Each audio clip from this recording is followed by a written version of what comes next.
আসসালামু আলাইকুম রহমতুল্লাহ। আমি ইসমাইল আপনাদের সাথে ধারাবাহিকভাবে আলোচনা করে যাচ্ছি এসেনশিয়াল গ্রামীণ নিউজ নিয়ে। তারই ধারাবাহিকতায় আজ আমি আপনাদের সাথে কথা বলতে যাচ্ছি ইউনিট 23 নিয়ে, যেখানে আমাদেরকে একটু রিকল করিয়ে দিচ্ছে যে পিছনে অনেকগুলো ইউনিট কমপ্লিট করে ফেলেছি আমরা। ওই ইউনিটগুলোকে একটু কমপ্লিটলি আবার রিকল করাবে এই ইউনিটটি। চলুন আমরা একটু দেখে নিই। বি বি বলতে আমাদের মাথায় চলে আসে এম ইজ আর ওয়াজ আর, ঠিক তাই এখানে চলে এসেছে। এবং এরপরে ভার্বের আইএনজি ফর্ম হয় অ্যাক্টিভ ভয়েসে এবং প্যাসিভ ভয়েসে। এরপরে ভার্বের পাস্ট পার্টিসিপল ফর্ম হয়, আমরা ইউনিট 22 এবং 21-এ দেখেছি। Okay, am is are plus ING form present continuous tense. So আমাদের একটু রিকল করতে হবে ইউনিটস 3, 4 and 25। সো এগুলো যদি আমরা একটু দেখি তাহলে আমাদের পরবর্তী এক্সারসাইজগুলো করতে খুব ইজি হবে এবং এক্সাম্পলগুলো পড়লে। Okay, was are plus ING past continuous unit 13 আমরা কমপ্লিট করে এসেছি। একটু আমাদের ওই ইউনিটটি আবার একবার রিভাইজ করলে এই এক্সারসাইজগুলো করাটা খুব ইজি হবে। am is are plus past participle from the passive present simple। present simple A am is are ব্যবহৃত হয় প্যাসিভ ভয়েসে, আমরা গতকাল করেছি। সো ইউনিট 21টা আমাদের আবার একটু দেখে আসতে হবে, রিকল করতে হবে এবং এই এক্সাম্পলগুলো পড়লে আমরা আরো সহজে বুঝে যাব। was are plus past participle from passive past simple unit 21।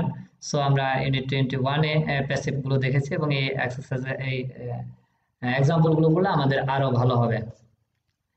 have has plus participle form cleaned, lost, eaten, been, etc. So have has এর পরে past participle form ব্যবহৃত হয় ইউনিট 15 and 18-এ আমরা করে এসেছিলাম। সো আমরা এই এক্সাম্পল গুলো পড়লে আমরা আমাদের এক্সারসাইজ গুলো করতে আরো ইজি হবে। Do, does, did plus infinitive. Infinitive বলতে ভার্বের বেস ফর্ম, যেখানে কোনো ডেরিভেশন যুক্ত হয় না, যেমন clean, like, eat, go, etcetera. Do, does plus infinitive, আমরা ইনফিনিটিভ সম্পর্কে জেনে গেছি। Present simple, negative and question আমরা ইউনিট 6, 7-এ করেছি। আমাদের ওই 6, 7টা একটু রিভাইজ করে আসতে হবে, রিকল করে আসতে হবে এবং আমাদের এক্সাম্পল গুলো পড়লে আমাদের ওই এক্সারসাইজ গুলোর কথা মনে পড়বে।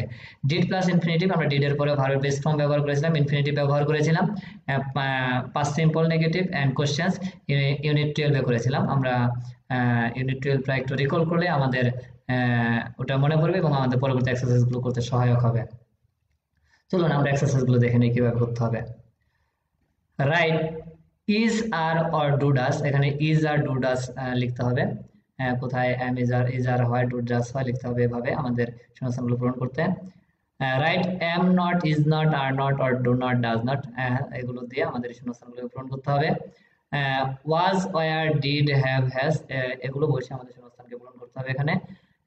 23.4 right is are, was, were, have, has, এগুলো ব্যবহার করে শূন্যস্থানকে পূরণ করতে হবে। 23.5 এখানে অনেকগুলো ওয়ার্ড দেওয়া আছে, এই ওয়ার্ড গুলো ব্যবহার করে আমাদের নিচে শূন্যস্থানগুলো পূরণ করতে হবে। সেক্ষেত্রে আমাদের প্রেজেন্ট, পাস্ট সবগুলো টেন্সকে একটু রিভাইজ করে নিতে হবে। The next lesson is Unit 24, regular and irregular verbs. Thank you so much for watching the lesson. Assalamu alaikum wa rahmatullah.